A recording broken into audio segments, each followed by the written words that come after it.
বাংলাদেশ নিয়ে খেলতে গিয়ে ভারত নিজেদের পায়ে কুড়াল মারছে বলে মন্তব্য করেছেন বিএনপি স্থায়ী কমিটির সদস্য গয়েশ্বরচন্দ্র রায়। জাতীয়তাবাদী কৃষক দলের প্রতিষ্ঠাবার্ষিকী উপলক্ষে রাজধানীর ডিপ্লোমা ইঞ্জিনিয়ার্স ইনস্টিটিউশন মিলনায়তনে আয়োজিত অনুষ্ঠানে তিনি এসব কথা বলেন। তিনি বলেন, ভারত ভিসা দেয়া বন্ধ করেছে, কিন্তু এখন তাদের দেশের ব্যবসা বাণিজ্যই স্থবির হয়ে পড়েছে।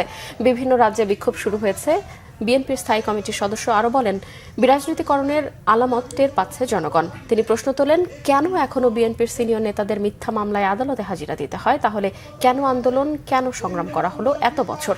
তিনি বলেন, অন্তর্বর্তীকালীন সরকার বিএনপির অবদান স্বীকার করে না। তারা মনে করে মধ্য জুলাইয়ের পর থেকে সব তারাই করেছে, কিন্তু সন্তানসহ বিএনপির পরিবারের সকলেই এই আন্দোলনে সক্রিয় ভূমিকা পালন করেছে। আর 16 বছরের সংগ্রামের ফলেই শেখ হাসিনার বিরুদ্ধে মানুষের চূড়ান্ত আন্দোলনের ক্ষেত্র তৈরি হয়েছে বলেও মন্তব্য করেন গয়েশ্বরচন্দ্র রায়।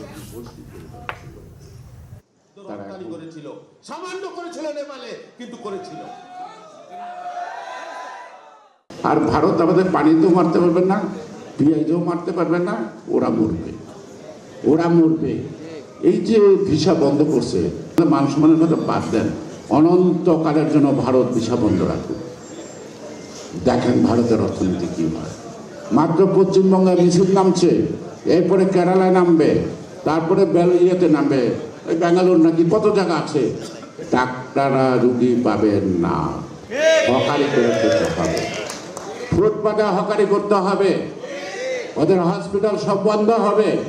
কলকাতার হসপিটাল বন্ধ হচ্ছে এবং সকল হোটেল খালি হচ্ছে।